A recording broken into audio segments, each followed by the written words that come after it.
Pétala, eu falo.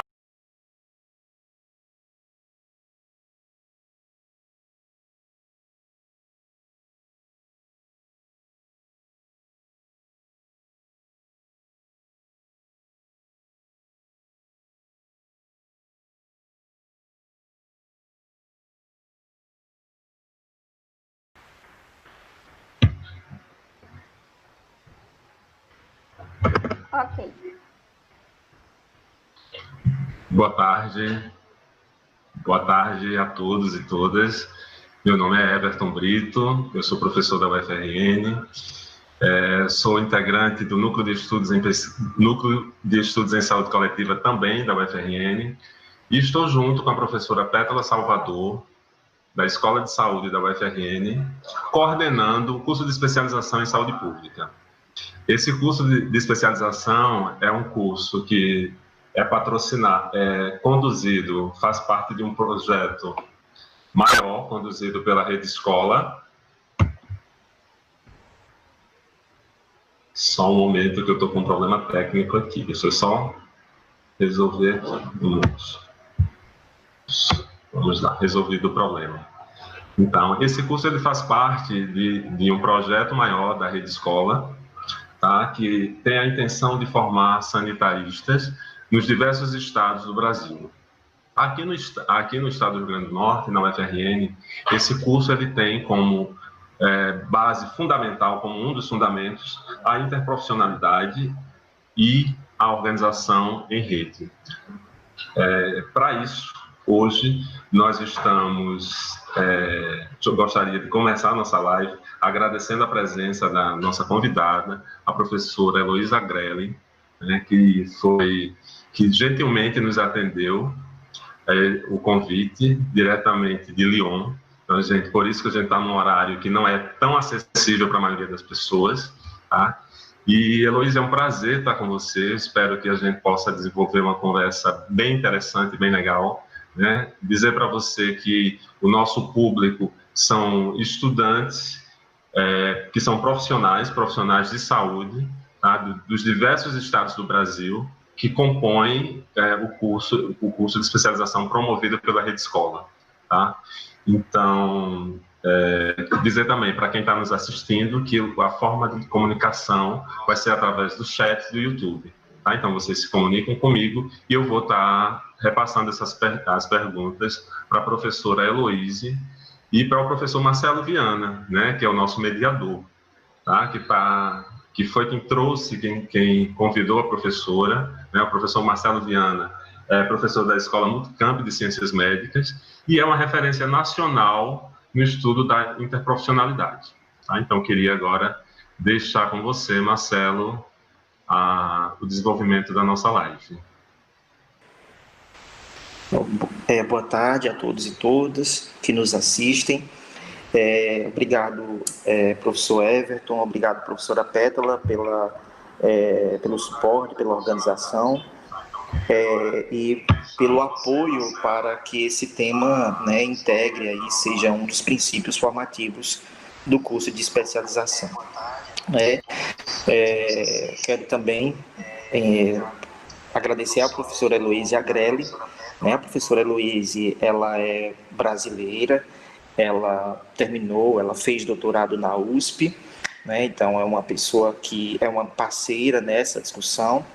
Ela é pesquisadora de serviços de saúde, né? Com especial interesse no trabalho interprofissional.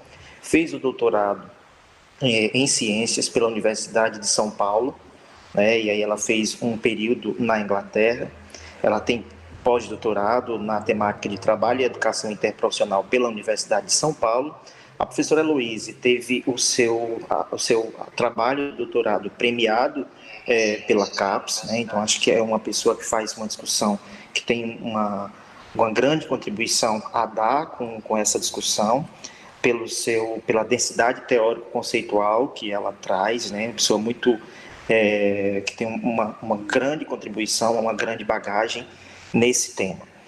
Ela trabalhou no seu doutorado com a prática interprofissional colaborativa e clima do trabalho em equipe na atenção primária em saúde, É uma professora aprovada no concurso da Universidade de São Paulo, lá na Escola de Enfermagem, e que aguardando tomar posse como professora da USP.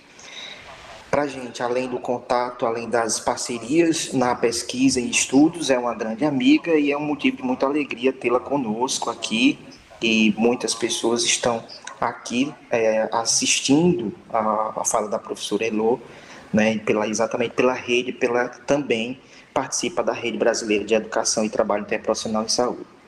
Atualmente ela está na Escola de Gestão de Lyon e muito gentilmente, com muita generosidade, ela aceitou estar aqui conosco.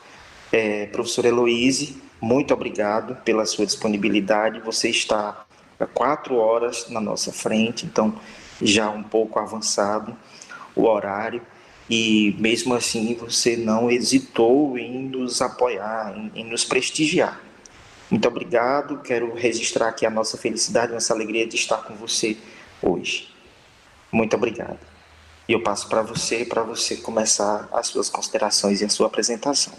Só falando, né, reforçando que depois da sua fala nós vamos ter um momento de discussão a partir das perguntas que chegam lá no YouTube.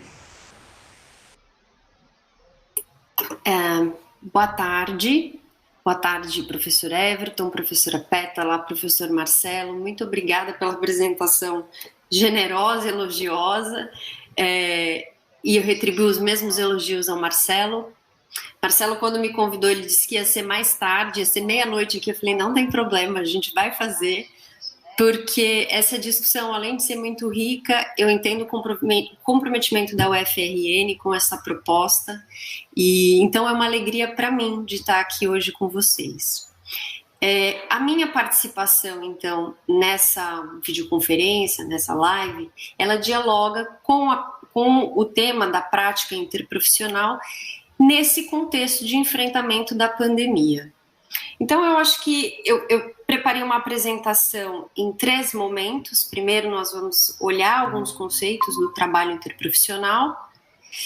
Depois, nós discutimos por que a importância do trabalho interprofissional antes da pandemia e por que nós discutimos esse tema agora no âmbito e no contexto da pandemia.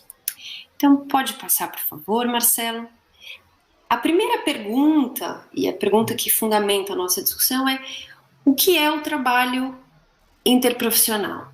Então, eu trago uma definição do trabalho em equipe interprofissional, é uma definição de um autor que é o Scott Reeves, um sociólogo que dedicou a carreira, uma boa parte da carreira ao estudo das profissões do trabalho em saúde e da educação interprofissional em saúde, e da professora Marina Peduzzi. Então, combinando essas definições, nós temos a compreensão de que o trabalho em equipe interprofissional é aquele trabalho que envolve profissionais de diferentes áreas que trabalham de maneira interdependente, com clareza de papéis, objetivos comuns, identidade e responsabilidades compartilhadas e que trabalham com foco nas necessidades de saúde dos pacientes, família e comunidade.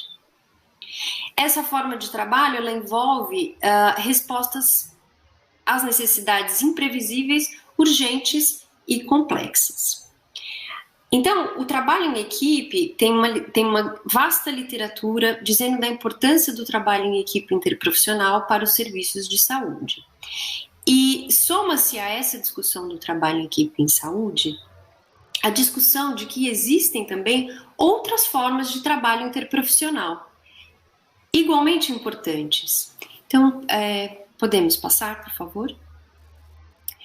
E o que o Scott Reeves e os outros autores, Ziri, Hicks e Sveinstein, eles falam na análise do trabalho interprofissional é que o cotidiano do trabalho em saúde demanda que as equipes se alternem entre diferentes modalidades de trabalho de acordo com as necessidades dos pacientes.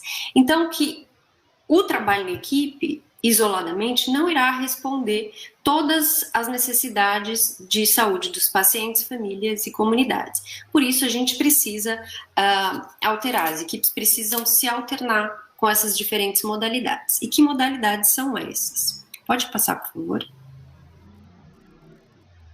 Esse é um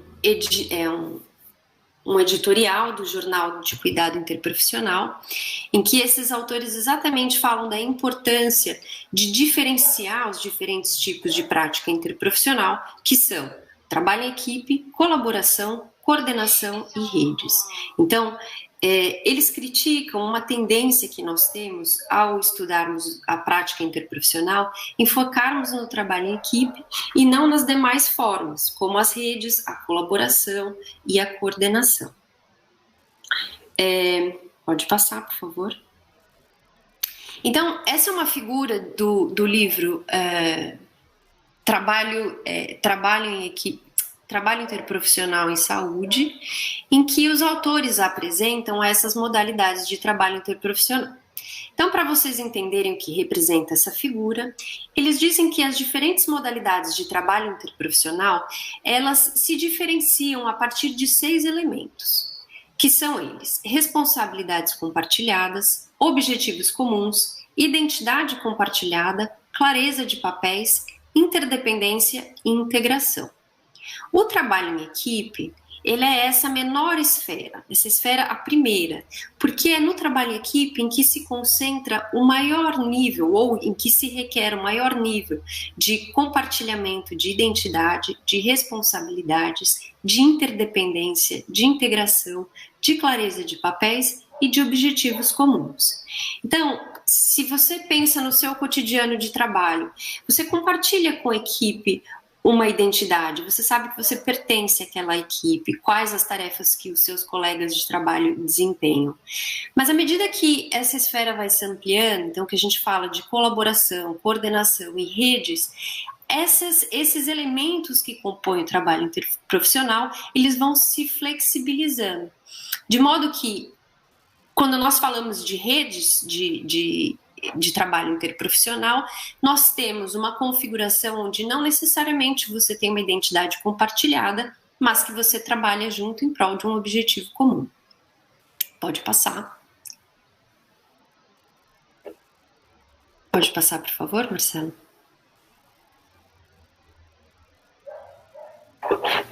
Marcelo, pode passar, por favor? Bom, eu não tô conseguindo ver o próximo slide na tela, mas então eu vou falando aqui.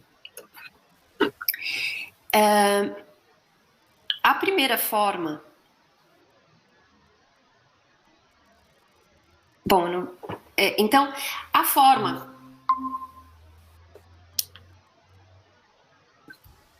Então estamos de volta. Então, falando um pouco, nós falamos do trabalho em equipe, que é esse nível de trabalho mais integrado, de compartilhamento de identidade, de responsabilidade, e nós avançamos para aquela outra esfera que nós vimos, que é a colaboração. Na colaboração, existem níveis menores de integração entre os profissionais, assim como menor nível de compartilhamento de identidade entre os profissionais. A colaboração requer interdependência das ações, responsabilidades compartilhadas e clareza de papéis. Então, essa é uma foto da minha pesquisa, uma foto da pesquisa de campo, da minha tese de doutorado, em que foi uma ação em combate ao Zika vírus, à época, e que nós tínhamos gerentes, agentes comunitários de saúde e médicos de médicas de duas equipes de unidades de saúde diferentes. Então, vejam, não importava muito o compartilhamento de identidade entre elas, e nem elas eram pessoas que compartilhavam, que estavam integradas no cotidiano de trabalho, elas eram de unidades diferentes, mas que para aquele momento elas tiveram ações interdependentes, responsabilidades compartilhadas e clareza de papéis para desenvolver essa ação na comunidade. Então, as ações de colaboração e do trabalho colaborativo, elas buscam reduzir a competição e substituir o desequilíbrio nas relações de poder no cuidado em saúde por relações de parceria interprofissional e responsabilidade coletiva. Então, a literatura, existe um consenso na literatura de que não basta você colocar profissionais juntos e esperar que eles colaborem. Porque mesmo quando existe o desejo em colaborar, as pessoas querem reter algum grau de autonomia, têm os seus interesses próprios, tem o desequilíbrio nas relações de poder. Então, nós sabemos que ainda hoje existe o cuidado centrado na figura médica e ainda hoje predomina a profissão médica delegar aos demais profissionais e qual o fluxo do paciente na rede. Isso tudo tem impacto na forma como se dá a colaboração, tem um impacto nas jornadas de trabalho, nos salários. Então, todas essas questões entram em jogo quando a gente fala em colaboração, né? Nem sempre os profissionais, mesmo que desejem colaborar, eles pensam que devem, né? Porque existe uma desigualdade entre os profissionais, entre remuneração, etc. Então, é preciso que existam condições para a colaboração, para que ela exista. Pode passar, por favor? Então, a colaboração, esse processo colaborativo, ele precisa ser sustentado por uma cultura em que a contribuição de todos seja valorizada. A prática colaborativa, ela empodera os profissionais para inovação e mudanças. Então, como eu disse, pode passar, por favor, existem algumas condições para que a colaboração ocorra. Então, quando eu fiz essa análise da colaboração na atenção primária à saúde, eu descobri que a colaboração, como uma forma de trabalho interprofissional, ela tanto pode ocorrer no cotidiano das equipes, quanto ela pode ocorrer nas redes de atenção à saúde, com parcerias com a comunidade, com parcerias com os usuários. A colaboração, ela vai exigir algumas condições. E aí aqui eu listo essas condições para vocês, algumas, é uma síntese, para que a gente entenda como e o que nós precisamos para criar o trabalho colaborativo, para sustentar uma cultura de trabalho colaborativo. Então eu coloco, por exemplo, o clima do trabalho em equipe, que tem uma interface muito próxima à colaboração e que nós já sabemos que equipes com um bom clima do trabalho em equipe, elas estão mais propensas a colaborarem tanto com as equipes quanto com os demais serviços da rede de atenção à saúde. A busca por inovação, então a busca por inovação é um dos elementos que apoiam a colaboração, que favorecem a colaboração. O apoio organizacional, então, que as organizações sustentem uma cultura colaborativa, não uma cultura hierárquica. A liderança colaborativa que valorize o papel de cada um nas equipes, que valorize o papel de todas as pessoas na rede, incluindo os usuários. A organização dos serviços de saúde. Então, quando você visita um serviço de saúde, ou você que é um profissional que está fazendo a especialização, você sabe que, mesmo quando existe o desejo em colaborar, nem sempre o profissional encontra na rede o apoio de um serviço com que ele possa colaborar. Então, a inexistência de uma rede com os mínimos recursos e equipamentos para a colaboração dificulta a colaboração, né? Então, é importante dizer isso para não esperar que os profissionais colaborem e trabalhem sempre de forma colaborativa, tentando fazer mais com menos. É importante também frisar a importância da organização dos serviços na rede, garantindo as condições de trabalho e de organização na estruturação da rede. Importante também, como condição para a colaboração, as intervenções interprofissionais. Então, que as intervenções interprofissionais, elas são descritas na literatura como aquelas que propiciam a integração entre os profissionais. Então, como, por exemplo, as reuniões de equipe, checklists onde os profissionais possam ver o que cada profissional faz e que possam ajudá-los a ter clareza do papel de cada um na equipe. E, por fim, a reflexão comprometida com as necessidades, com foco nas necessidades dos usuários, família e comunidade. Então, como podemos melhorar? E criar espaços para essa reflexão, para que os profissionais possam pensar a sua prática. Então, essas são algumas das condições, né? A gente poderia falar de mais, mas essas são algumas das condições que ancoram a colaboração em equipe, em rede com a comunidade. Pode passar. E aí, então, acho que é importante a gente falar o porquê e qual a importância do trabalho interprofissional no contexto pré-pandemia. Pode passar. Então, a abordagem interprofissional ela é defendida pela Organização Mundial de Saúde como um elemento essencial para a melhoria dos resultados na saúde.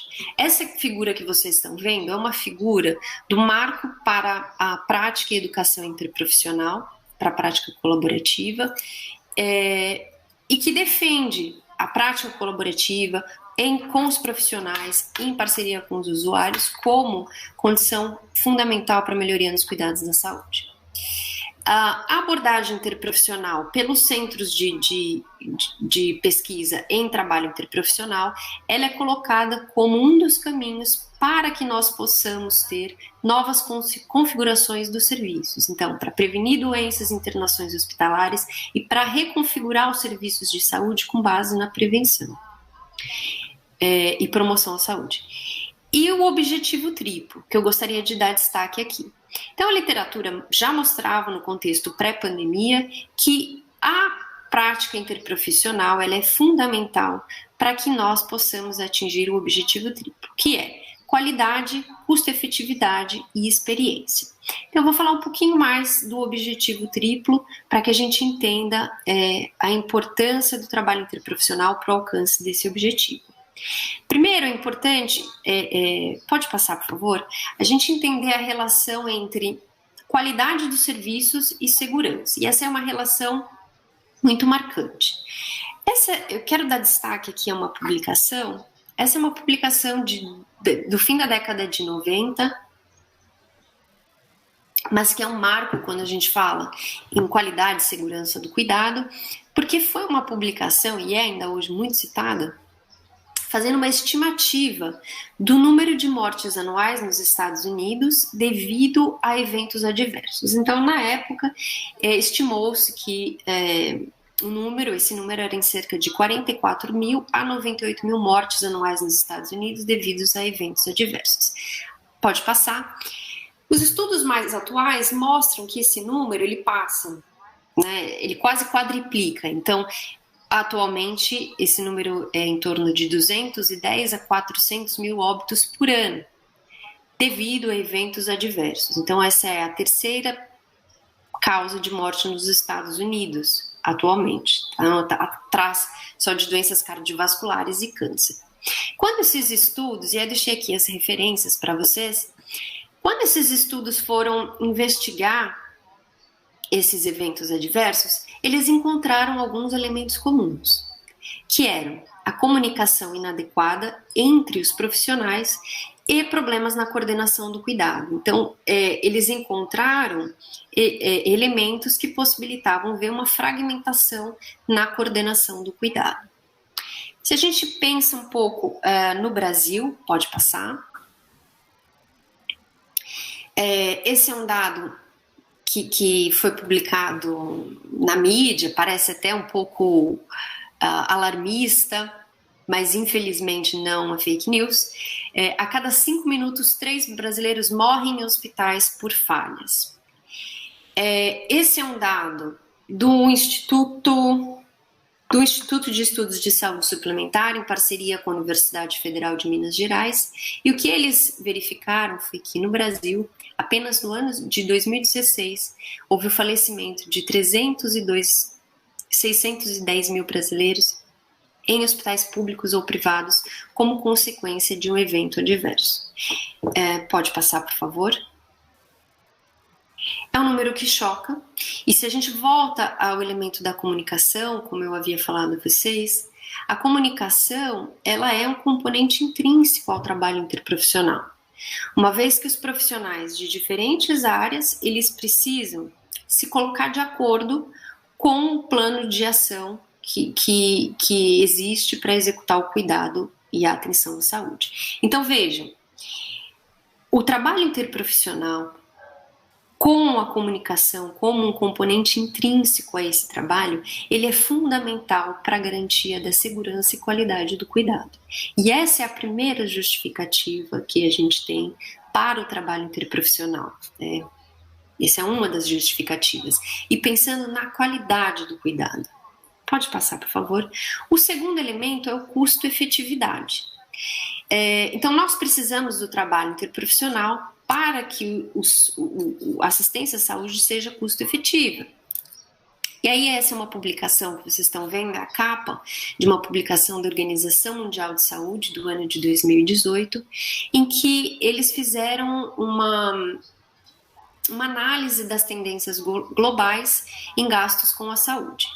E os gastos com a saúde estão crescendo mais rapidamente que o resto da economia global, representando 10% do produto interno bruto mundial. Isso antes da pandemia, né?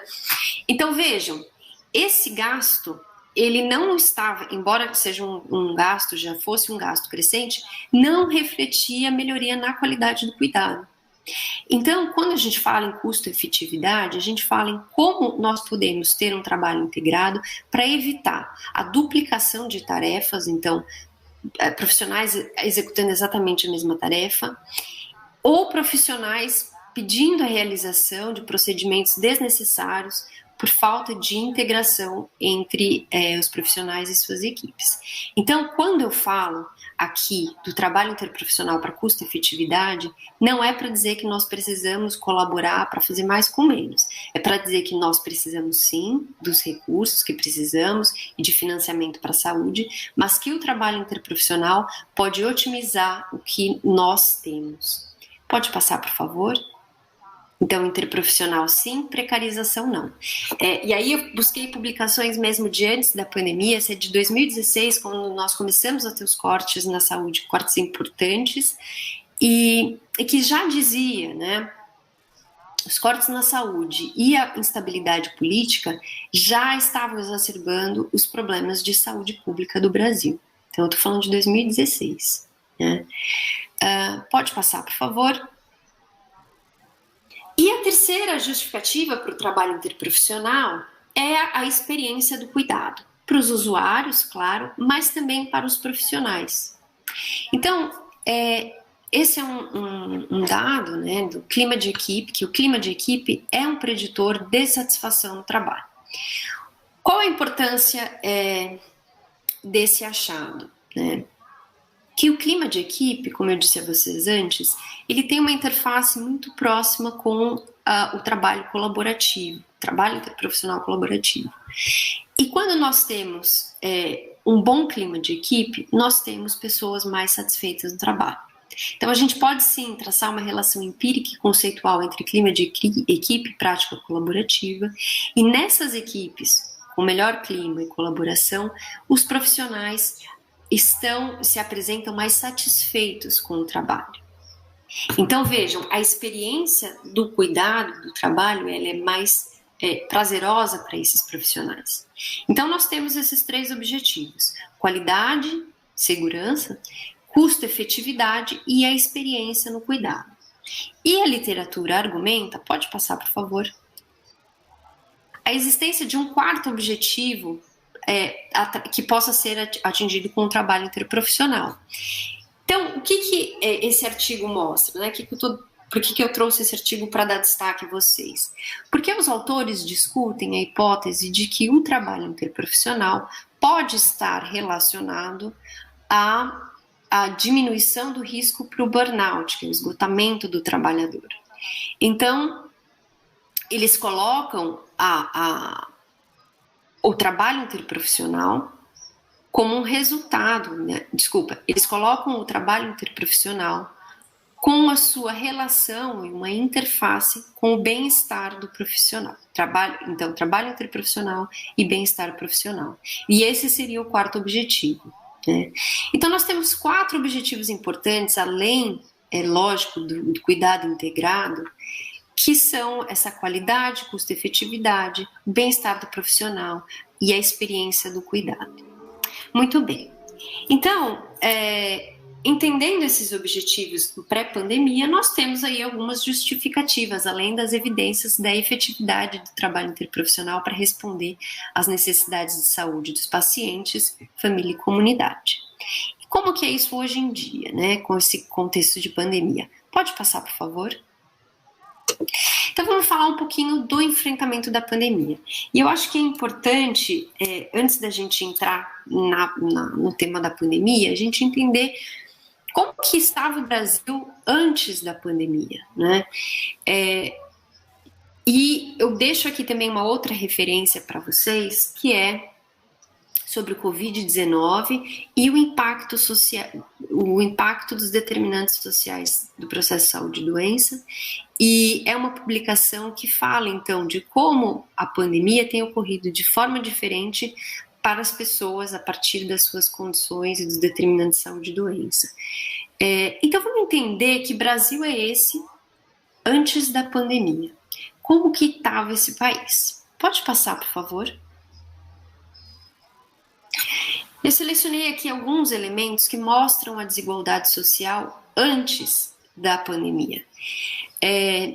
Essa é uma publicação da Folha de São Paulo de outubro de 2019 que mostra que a diferença de rendimentos entre pobres e ricos no Brasil atingiu recorde, segundo os dados do IBGE. Então, essa foi uma publicação que falava da concentração de renda em 1% da população e um recorde muito triste de ser atingido, sem dúvidas, e que ilustra a desigualdade no país. Uma outra publicação da agência IBGE Notícias, que mostrava o desemprego, essa é uma notícia do primeiro trimestre de 2020, que mostrava o desemprego já subindo para 12,2% e atingindo 12,9 milhões de pessoas no primeiro trimestre. Por que é importante a gente entender isso? Porque a pandemia, a única informação concreta que nós temos até o momento, nós não temos vacina, nós não temos um tratamento, a única informação que nós temos evidência é de que o isolamento social ou distanciamento social funciona. Ele evita que a pandemia se propague, que a disseminação do vírus se propague. E aí eu pergunto a vocês como que a gente faz esse distanciamento, esse isolamento em uma população com essa desigualdade social, com pessoas desempregadas, vivendo na informalidade, né? Mas um outro aspecto que eu queria trazer para vocês, que é também de antes da pandemia, né? Então, no Brasil que recebe a pandemia, é um contexto de grande desigualdade. Pode passar, por favor, Marcelo? No homicídio no país, o quanto que ele revela um racismo estrutural e uma desigualdade social tremenda, né? Então, esse é um dado do Atlas da Violência, em que 75% das vítimas de homicídio no país, que mostra, né, que 75% das vítimas de homicídio no país são negras. E aí, esse gráfico que vocês estão vendo, em laranjinha são as pessoas brancas, a taxa de homicídios de não negros, e a taxa, porque em não negros inclui amarelo, indígenas. Em negros, eles agrupam pardos e negros. Então, em azul, é essa taxa das pessoas negras. E que ela que 75% dessas vítimas no país são negras. Esse é um dado de junho de 2019. Eu coloquei aqui algumas fotos apenas, né? Eu acho que nós estamos num momento de mobilização social para falar do racismo. Então, eu coloquei algumas fotos que ilustram quanto o nosso país ele coloca parte da sua população, uma grande parte, uma condição de não sujeito. Então a gente tem pessoas que vão morrer e que vão ter luto, que vão chorar, e a gente tem pessoas que viram estatísticas. Então é nesse Brasil que se inicia a pandemia e que nós não ficamos surpresos quando nós vemos, pode passar por favor, que o impacto das desigualdades de raça e gênero na distribuição dos casos e no perfil dos óbitos evidencia que a pandemia tem afetado com maior intensidade pessoas pobres, mulheres e negros, que é exatamente o cenário que nós tínhamos no nosso país. Essas são referências internacionais de como a pandemia ocorreu em outros contextos. Esse excerto está entre aspas, porque eu retirei do relatório da Rede Covida, que faz uma análise da saúde dos profissionais no enfrentamento da pandemia Covid. Então é isso, vejam, a pandemia chega no nosso país, em um país extremamente desigual, em um país extremamente racista, em um país que não valoriza a vida, né, ou que valoriza a vida por uma minoria, e que tem um sistema de saúde que enfrenta todas essas desigualdades e que se presta à preservação da vida, à promoção do cuidado, à prevenção à saúde. É nesse contexto que chega a pandemia ao Brasil. Mas o que me assusta da pandemia, né, para a gente seguir o fio do trabalho interprofissional, o que me assusta na pandemia, que eu não imaginava jamais em fazer uma apresentação e ter esse tipo de slide, é o quanto as mortes no Brasil têm sido normalizadas. Têm sido normalizadas por uma parcela da população, que uma parcela menor, mas têm sido normalizadas. Pode passar, por favor?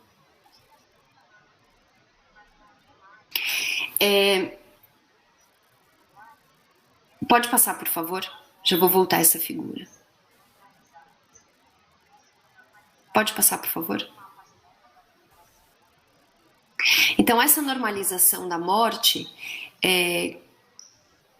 ela foi expressa em alguns momentos de bizarrice, e essas são algumas imagens, né, que eu acho que marcam essa normalização da morte. Em São Paulo teve carreata da morte, com as pessoas carregando o caixão, com negacionismo, negando a existência de uma pandemia. Em outras cidades do Brasil, em outros estados também, então as pessoas carregando o caixão, debochando das mortes no país, enquanto nós perdemos diariamente milhares e centenas de vidas. E essa é uma fala que eu acho que mostra o desgoverno e a falta de apoio do governo federal no enfrentamento dessa pandemia. Pode voltar, por favor? Essa é uma foto da Brasilândia, né, que eu acho que ela ilustra bem, né? A pandemia chega, e a pandemia chega exacerbando as desigualdades sociais. Então, em São Paulo tem um bairro, um distrito que chama Brasilândia, é um dos mais populosos de São Paulo, e foi lá, e tem sido lá o maior número de mortes por Covid. E a gente consegue entender, porque aí é onde estão as condições de moradia precária, é aí que estão os milhões de brasileiros, os milhares de brasileiros desempregados, que perdem na pandemia a chance de fazer os seus bicos. Então vejam, essa é a complexidade na pandemia do país, e é nessas necessidades complexas que nós precisamos do trabalho interprofissional. Pode passar? Aí você, por favor, passa. Para os profissionais da saúde, como tem sido isso? Como tem sido a pandemia? Então, tem algumas preocupações, é lógico que eu vou dar um foco em alguns aspectos, né? Além desse estresse, da ansiedade, da incerteza e da exacerbação das desigualdades sociais, os profissionais de saúde têm lidado também diariamente com a preocupação com a contaminação, né? Então, e esta é uma preocupação real, como nós vamos fazer para proteger a nossa linha de frente, que está, como eu já disse, com o SUS, que são pessoas que estão colocando a sua vida para a preservação, para salvar a vida de outras pessoas. Como que nós vamos prevenir a contaminação desses profissionais? Isso é um aspecto essencial. Mas também chama a nossa atenção os problemas de saúde mental relacionados aos profissionais que estão envolvidos diretamente ao combate à pandemia. Então, são profissionais que estão com um extremo esforço emocional para lidar com tudo isso, com exaustão física, que estão tendo que cuidar de colegas de trabalho gravemente doentes e alguns que vão a óbito, com escassez de equipamentos de proteção individual e escassez de materiais também, tendo que lidar e escolher quem vai ter o respirador ou não, com preocupação em infectar membros da família, com ansiedade em assumir novos papéis clínicos e com acesso limitado a serviços de saúde mental. Então vejam, essa é a receita, o combo completo para o esgotamento profissional, e um esgotamento profissional que pode ser rápido e que ameaça os profissionais da saúde que estão na linha de frente da pandemia. Pode passar, por favor. E aí eu fiquei pensando um pouco, até porque eu tenho meu tempo aqui para seguir, quais são os caminhos a seguir para a gente avançar na interprofissionalidade ou como a interprofissionalidade pode nos ajudar no enfrentamento da pandemia. Pode passar? Interprofissional, mas como? E aí então eu peguei uma síntese, não tinha só número 1, elas estavam numeradas, acho que perdemos a formatação aí. Mas primeiro, o primeiro aspecto básico é de preservação da vida, de a gente colocar isso como um princípio, não normalizar as mortes, não pactuar com essas iniciativas de normalização dos números de mortes. Para cada morte, para cada família é um luto. Então, para os profissionais de saúde, a realização de exames rotineiros. Se nós queremos apoiar o trabalho interprofissional, porque acreditamos que ele é fundamental para o enfrentamento da pandemia, nós precisamos de apoio organizacional.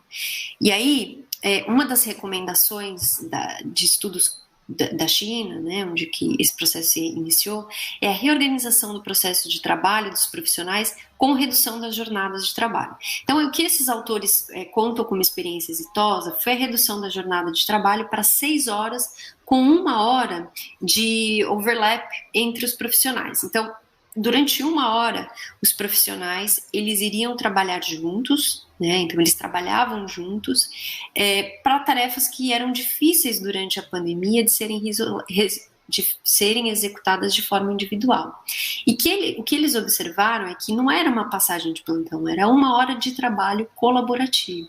E eles, então, reportam essa experiência como muito exitosa. Precisa existir apoio organizacional para o estabelecimento de equipes de apoio psicológico a esses profissionais, fornecimento de alimento, intervalo de descanso, tempo de descompressão e folga adequada. Eu falei dessa jornada de trabalho reduzida, ela é importante também pelo tipo de trabalho que está sendo executado, para prevenir os eventos adversos e também porque os profissionais precisam se paramentar. Então, acredita-se que nessas 6 horas isso reduziria o risco de contaminação. As intervenções interprofissionais que são propostas a monitoria online ou presencial do trabalho, então criando espaços para reflexão sobre o trabalho que estão sendo executados e a liderança. Então, a liderança que garanta informações atualizadas para os profissionais, tanto com relação ao avanço da pandemia, sem esconder dados, né, sem camuflar dados, e sobre a gestão do trabalho nos serviços de saúde. Então, esses elementos todos podem facilitar o trabalho interprofissional, e eu quero dar destaque aqui, pode passar, por favor? Há um elemento que eu acredito que seja fundamental para o trabalho interprofissional no enfrentamento à pandemia, que é a clareza de papéis. Então, a clareza de papéis ela é descrita na literatura quando os profissionais eles discutem, eles apresentam o que é esperado de cada um para o alcance de um objetivo, o que é esperado de cada um na assistência ao paciente. Um aspecto importante da pandemia é a existência de equipes que são descritas na literatura como equipes flash. Então, que são equipes que trabalham juntas por um curto período de tempo e que, por exemplo, nos hospitais de campanha, talvez aquela equipe não vai trabalhar junta na próximo dia, na próxima semana, e que são equipes que se alternam de maneira muito rápida. Então, essa configuração de equipe, se a gente for analisar a definição conceitual de trabalho em equipe, ela não combina com a definição de trabalho em equipe, porque é um trabalho diferente das equipes tradicionais nos hospitais, na atenção primária à saúde, né? Elas são equipes flash, elas são equipes que têm uma missão a cumprir e que depois elas não existem mais. Para essas equipes, que é essa característica que tem sido utilizada na pandemia, enfrentamento à pandemia, é muito importante que seja colocada a clareza de papéis. E isso pode facilitar muito o trabalho interprofissional. E aí é só uma chargezinha, né, que são as pessoas ali na frente da ambulância, falam assim, não, é seu trabalho fechar a porta. O outro fala, não, é seu trabalho fechar a porta. E nessa, o paciente está indo ladeira abaixo. Então, eu queria só dar destaque à clareza de papéis como elemento fundamental para o trabalho interprofissional no enfrentamento à pandemia. Pode passar, por favor?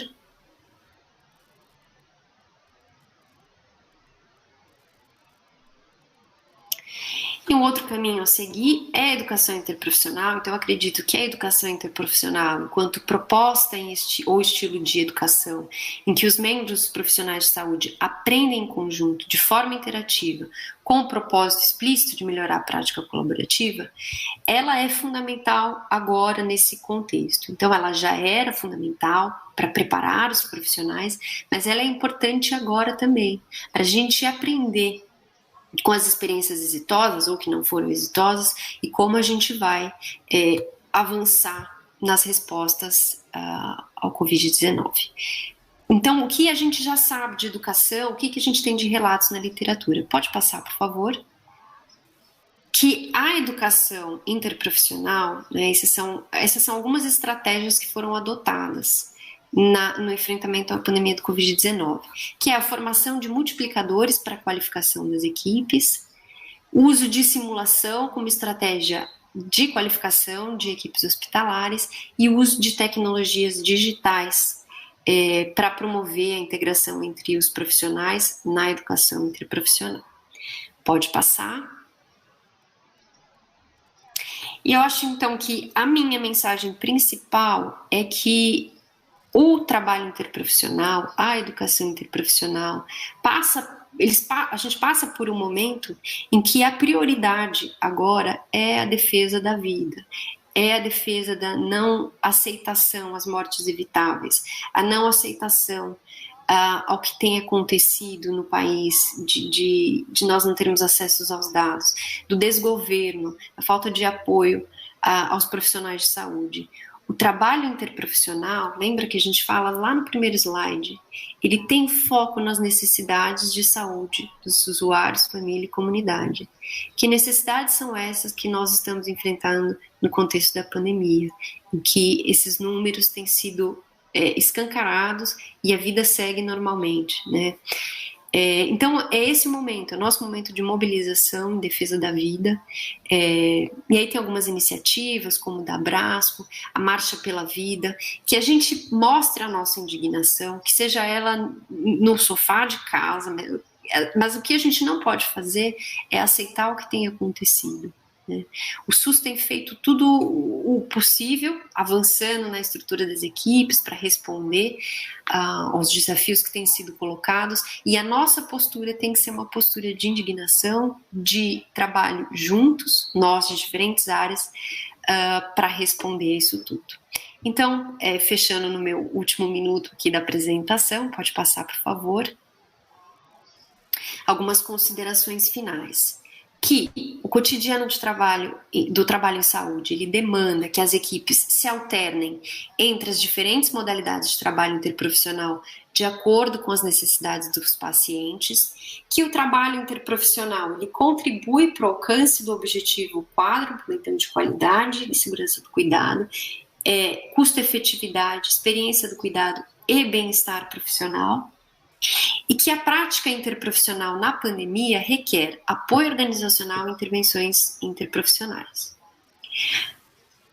E eu encerro falando para vocês de que o trabalho interprofissional vive um momento essencial de nós nos colocarmos em defesa da vida. Pode passar. É isso. Muito obrigada pela atenção de vocês e pela participação aqui hoje, pelo convite.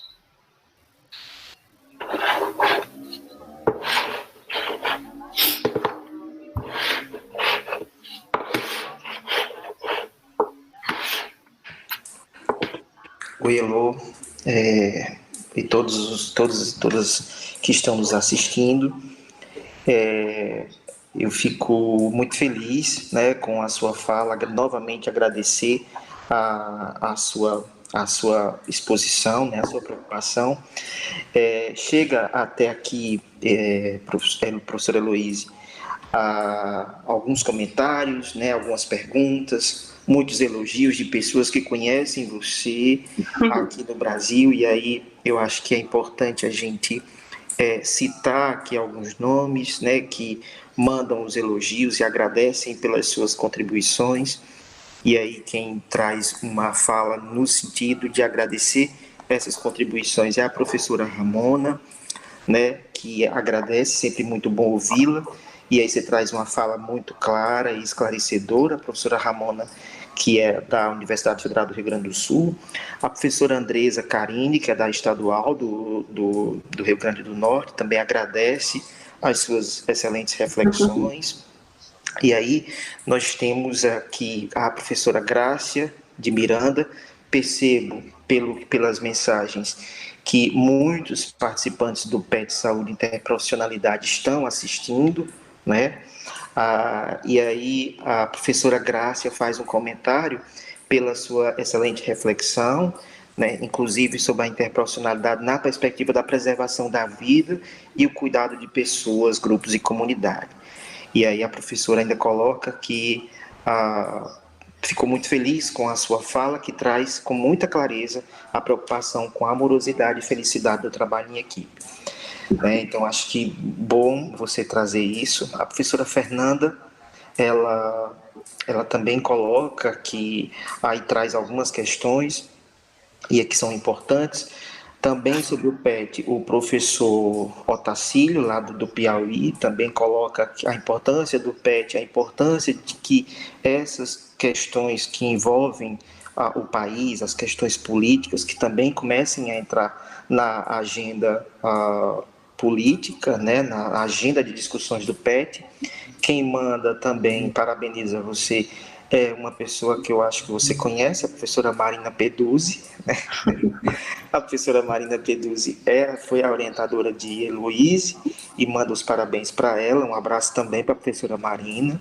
Então, começam a chegar aqui, Heloíse, muitas mensagens de agradecimento. A professora Maria José Vilar também manda também mensagem que gostou muito da sua fala, daqui da Universidade Federal do Rio Grande do Norte. E aí eu vou falar aqui mais alguns questionamentos. Primeiro, novamente agradecendo essas contribuições. E aí a professora Eliana Guerra, que é da Universidade Federal do Rio Grande do Norte, ela reforça exatamente a complexidade que é vivenciar esse momento, né, quando traz crise econômica global e seus efeitos no Brasil, uma crise política no Brasil e crise sanitária, uma conjunção, né? E que, além disso, nós temos um movimento de naturalização da morte, em especial de determinados segmentos da população, negros, pobres e idosos. Então, acho que, pelo que ela fala, que são elementos que intensificam a necessidade do trabalho em equipe, porque não dá para enfrentar um contexto dessa complexidade, porque, como você traz, a dinâmica do trabalho em saúde ainda muito prejudicada pela sobrecarga de trabalho, pela falta de recursos, de equipamentos de proteção individual, nós ainda temos uma degradação da vida dessas pessoas que a gente, como trabalhador de saúde, também precisa olhar. Então, acho que a professora Eliana Guerra traz exatamente esse movimento, né, de como é complexo o desenho, o contexto que se desenha. O professor Rodrigo Guimarães, ele coloca que dentro do ambiente hospitalar, os profissionais têm muita dificuldade em reconhecer a equipe de trabalho, né? E aí ele coloca que isso não acontece tanto na APS. Muitas vezes os profissionais relacionam a configuração de equipe médica, de enfermagem, equipe da noite. Diante disso, e ele faz essa pergunta, como trabalhar esse entendimento dentro do ambiente hospitalar para que os profissionais eles se sintam mais acolhidos, né, para as práticas interprofissionais colaborativas. Então, acho que são essas duas questões primeiras que eu gostaria de trazer, uma da professora Eliana Guerra, que reforça a complexidade desse momento, né, que é uma crise, uma tríade, a crise econômica, a crise política, a crise sanitária, acrescento ainda uma crise humanitária pela naturalização ou pela banalização da morte, né, e onde isso chega nas populações mais pobres, como você traz, e também gostaria de você trouxesse também algumas reflexões sobre a fala do professor Rodrigo. Tá, muito obrigada a todas as pessoas e os comentários gentis. Muito obrigada mesmo a todos. Antes de responder a Eliana Guerra e o Rodrigo Guimarães, Marcelo, eu só queria fazer um comentário sobre o que o Otacílio falou sobre as questões políticas entrarem no PET, e eu concordo, e aí eu emendo a resposta e os comentários da Eliana Guerra quando fala da complexidade desse momento que nós vivemos. Então, nós vivemos um momento em que mesmo com tudo isso, 30% da população continuam apoiando uma pessoa que tem como ídolo um torturador. A gente não pode ignorar esse fato, né? Nós podemos ser maioria, mas existe 30% da população que continuam com esse pensamento. Então, eu não vejo um cenário possível de enfrentamento da pandemia sem mobilização social, sem participação social, em defesa à saúde como direito, em defesa à vida, em defesa a direitos básicos. E eu não vejo essa discussão do trabalho interprofissional descolada da discussão do cenário político. Né? Eu realmente não vejo como que a gente defende e que as pessoas saem de casa todos os dias para salvar vidas em um contexto em que isso tem sido desprezado, né? Então, eu não vejo isso descolado. Eu acho que a gente chegou num momento tão crítico que é momento da gente se mobilizar para salvar o sistema de saúde e enfrentar essa pandemia. É agora. E acho, e isso é só um achismo, que daqui para frente a gente vai ter que ter essa mobilização e que ela vai crescer no país, né? Então, eu acho, e em todos os setores, assim. Tô voltando para o Brasil com muita esperança de que a gente possa realmente nos mobilizar e se reconstruir de maneira a sair dessa situação com uma perspectiva de maior participação social. Mas eu não vejo como a gente sai desse enfrentamento, dessa pandemia, sem essa discussão, considerando a complexidade que nós vivemos. Sobre o que o Rodrigo Guimarães falou, e assim, estou respondendo de maneira muito breve também, respeitando o nosso tempo. O que o Rodrigo falou, eu concordo com o Rodrigo Guimarães na consideração da dificuldade de identificar equipes em serviço hospitalar. E além disso, isso é tão nítido. No ano passado eu fiz um estudo, né, nos hospitais da Irlanda, estudando as infecções e como as equipes respondiam às infecções. E o que eu observei era uma percepção individualista dessas equipes, então dos indivíduos nas equipes, no combate às infecções. Então as pessoas, elas faziam as ações, mas de maneira muito individual. E elas não conseguiam entender como as falhas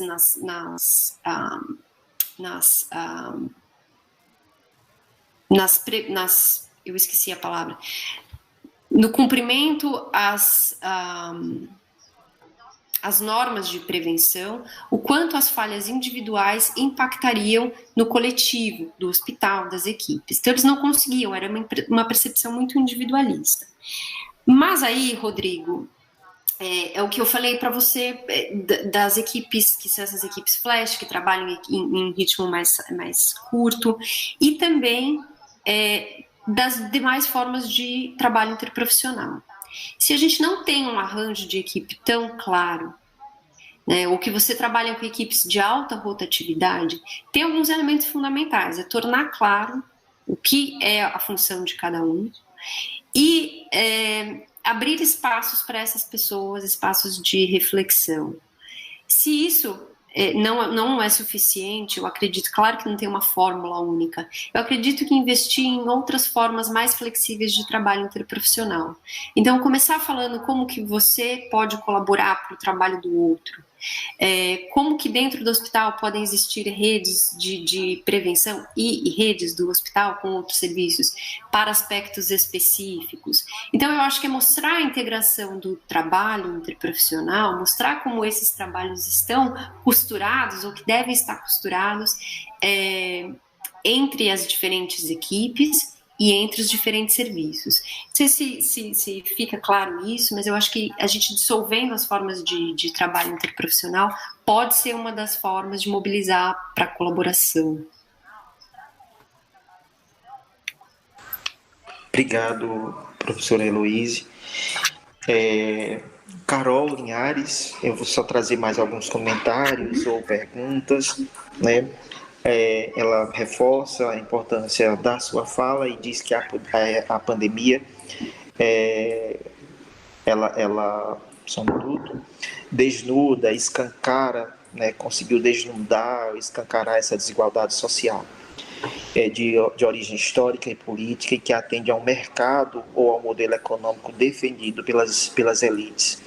Né? Então, acho que é exatamente isso. Acho que é super importante essa sua fala e essas contribuições das pessoas que estão assistindo, que mostra que a gente precisa fazer a discussão da interprofissionalidade muito alinhada a essa luta por uma sociedade melhor.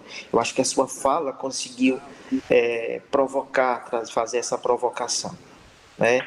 A pandemia começou atingindo as classes econômicas mais altas, mas rapidamente passou a assolar e matar muito mais as parcelas vulneráveis da nossa sociedade.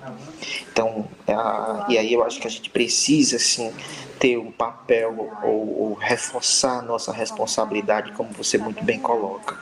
Janaína de Paula, da Federal do Piauí, e aí ela coloca que também agradece quando você faz uma fala da saúde do trabalhador, da importância da saúde do trabalhador e reforça que a necessidade, a importância de turnos para pausa para o autocuidado desse trabalhador. Né? Então, acho que uma outra é bem interessante. E aí, a professora Miranice Crives também traz o contexto dos profissionais da saúde.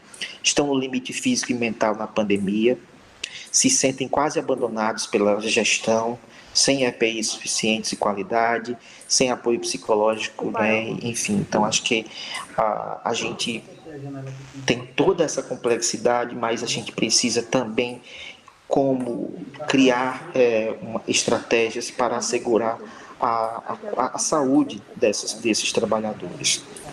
Né? A professora Fernanda, Camelier, ela traz que nos protocolos da APS, né, do Ministério da Saúde, na pandemia, os fluxos enfatizam a presença do médico e enfermeiro com fluxos e papéis definidos e indicam que outros profissionais podem estar envolvidos no acolhimento. Todavia, na prática, esse acolhimento não reflete o cuidado integral ao usuário. Então, acho que Fernanda começa a trazer também essa discussão sobre a importância da centralidade do usuário, e se você puder falar um pouquinho sobre a importância da centralidade desse usuário nesse momento, a partir de todo esse contexto, toda a contextualização que você traz, acho que é uma fala importante a partir dessa inquietação que a professora Fernanda traz. Fernanda, obrigada pelo seu questionamento. Eu acho que, às vezes, existe uma distância naquilo que é protocolado, naquilo que acontece na assistência. Eu trabalhei na assistência, fui gerente na atenção primária também, e eu via muito isso e vejo também nas pesquisas. Eu acho que pelo que eu entendi, você está falando do acolhimento não estar orientado para as necessidades dos usuários. E, na verdade, eu acredito que o foco no usuário, ele é o elemento central da prática interprofissional. E eu acredito que, com base nas coisas que eu li, que eu estudei, e que eu via, que quando os profissionais eles focam nas necessidades dos usuários, eles fazem um movimento interprofissional, porque eles compreendem que aquilo que eu não consigo atender, o meu colega de outra profissão, ele conseguirá, né? Então, eu acho que quando a gente tem o foco nas necessidades dos usuários, é mais fácil entender e fazer o deslocamento do uniprofissional, da enfermagem ou da medicina, para o interprofissional. Então, isso é uma consideração. E ainda falando do foco nas necessidades dos usuários, eu acho que esse momento que a gente vive, ele começa a ganhar corpo, a gente começa a ganhar força em defesa da saúde, em defesa da vida, quando os usuários começam a participar dessas mobilizações em defesa da vida. Né? Então, quando a parte da população começa a dizer, não, isso está errado, né? Essa forma, esse desgoverno, isso está errado, não é assim que deve ser. Então, em São Paulo, Fernanda, teve uma manifestação. Claro que eu não estou apoiando, dizendo que isso é o certo, né? As pessoas irem às ruas quando deviam estar no isolamento, mas houve uma manifestação de duas grandes torcidas, que é a Gaviões e Palmeiras, são duas torcidas rivais, e que nunca tiveram engajamento político, ou que tinham engajamento político, mas nunca juntos, né? Isso começa a acontecer e que vai mostrando uma participação social que está sendo encorpada agora, e que eu acho que esse foco nas necessidades é também, além de olhar para as questões clínicas, é de dar voz, de entender a importância dessas pessoas, sabe? E eu acredito que esse seja o caminho, tanto para a gente avançar no nosso modelo, numa abordagem interprofissional, quanto a gente avançar em projeto de sociedade, em projeto de saúde pública. Obrigado, Heloíse, pela sua fala. Vou trazer só mais uma rodada de comentários. É porque você está no horário um pouco... Não, eu estou tranquila, Marcelo. Eu estou achando super interessante. A professora Rosa, né, que é a professora da Rede Escola, que coordena os cursos de especialização no país, parabeniza a sua clareza na exposição, agradece por compartilhar o seu conhecimento e também parabeniza o seu engajamento e profundidade teórica nessa discussão. A Lúcia Vilarinho, ela coloca que estamos sintonizados com esta abordagem no PET Interprofissionalidade e no curso de especialização em saúde pública lá na Universidade Federal do Piauí, da Rede Escola, né? E aí ela agradece também. Janaína de Paula, também da Federal do Piauí, agradece as suas contribuições. Sônia faz uma pergunta gostaria de perguntar como podemos evidenciar a temática da interprofissionalidade nas redes de atenção. Eu vou só fazer alguns comentários e aí você volta para essa pergunta de Sônia, né?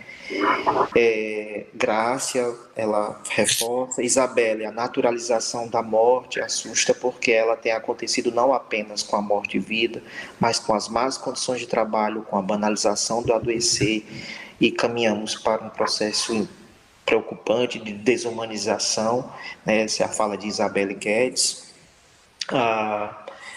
A Fernanda reforça que o nosso curso, né, eu acho que o que ela faz parte, tem sido uma excelente oportunidade para orientar a definição das diferentes competências como fundamentos da EIP, e a professora Heloíse reforça isso em sua fala. E aí Ramona também traz uma contribuição que vivemos a necessidade de práticas colaborativas na saúde e na educação.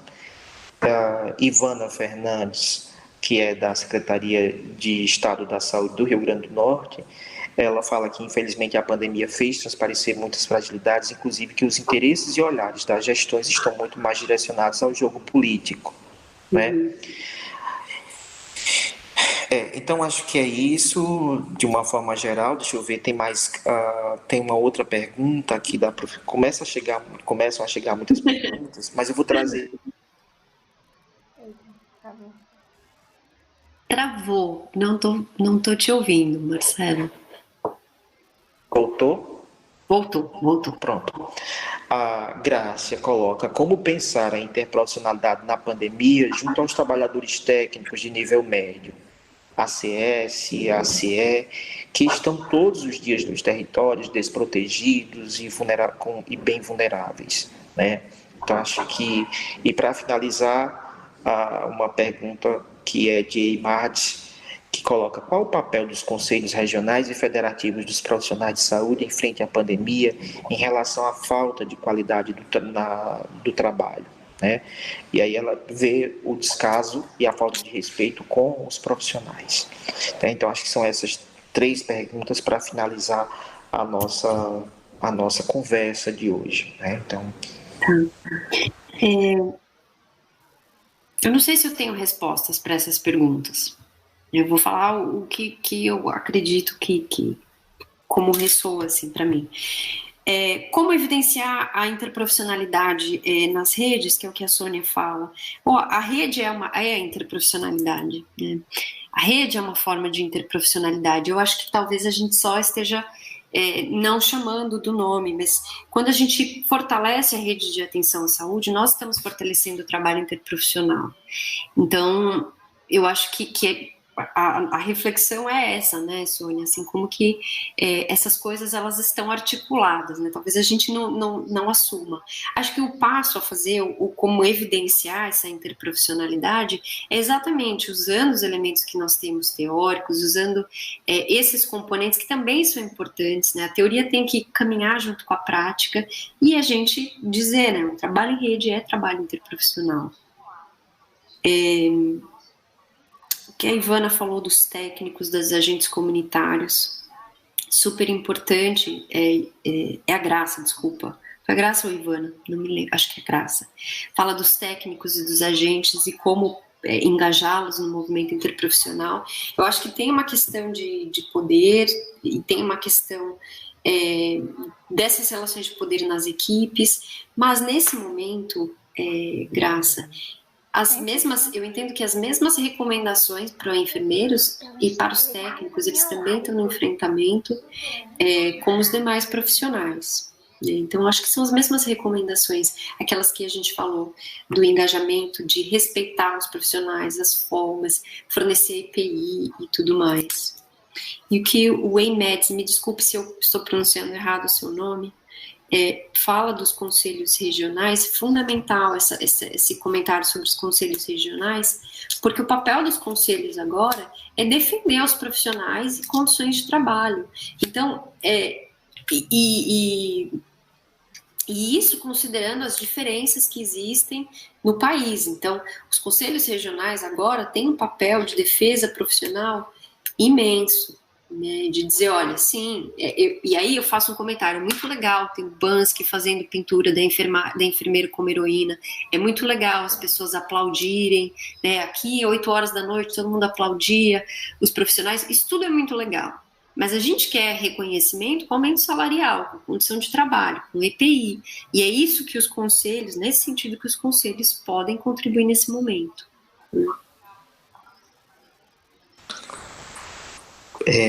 Heloíse, muito obrigado pela sua fala. A gente fica muito feliz, assim, acho que todo mundo que assistiu, acho que as pessoas que conhecem, que a conhecem, né, as pessoas ficaram felizes de poder vê-la aqui conosco e agradecem as suas contribuições, a sua fala tão comprometida, acho que tão humana, tão respeitosa com o momento que a gente vive, né? Então faz a função da interprofissionalidade com o compromisso ético, político necessário, né? Então, eu quero realmente agradecer muito fortemente as pessoas que quiserem, a live vai ficar gravada, né? E aí também você disponibilizou o seu e-mail. Também encorajamos as pessoas para mandar perguntas, comentários, pedidos de textos para vocês. Nós disponibilizamos no PET Saúde e Interprofissionalidade a sua tese para conhecer um pouco, para falar um pouco sobre o clima de equipe. Então, acho que o PET já lhe conhece pela discussão que a gente faz.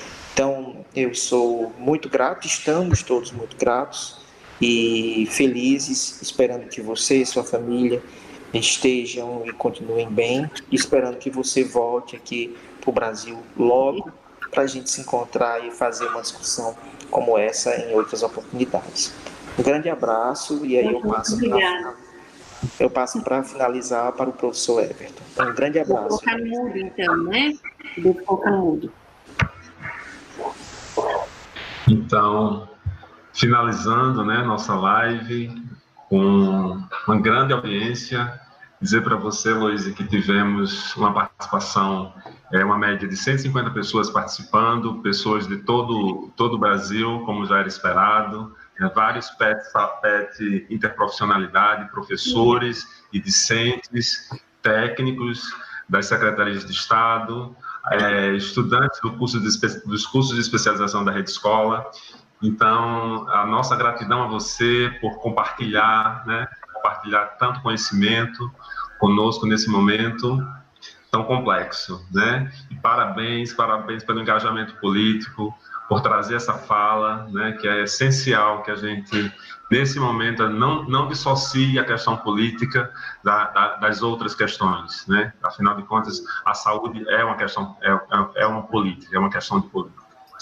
Então, eu também queria agradecer à Escola de Saúde por ceder o espaço, né? Nós estamos utilizando o canal da Escola de Saúde, ao Núcleo de Estudos em Saúde Coletiva e a todos que participaram, a todos que estiveram aqui conosco, dizer que as observações, as reflexões vão ser encaminhadas à professora, estão no chat, ela pode responder eventualmente, tá? E é isso, a gente está finalizando com aquele gostinho de quero mais, né? Muito obrigado, professora. Muito obrigado, professora Pétala, que está transmitindo também aí, fazendo essa transmissão através da Escola de Saúde. Boa noite a todos. Boa noite, muito obrigada a todos. Obrigada, Pétala, também. E isso, obrigada, gente. Obrigada pelo convite. Uma grande satisfação.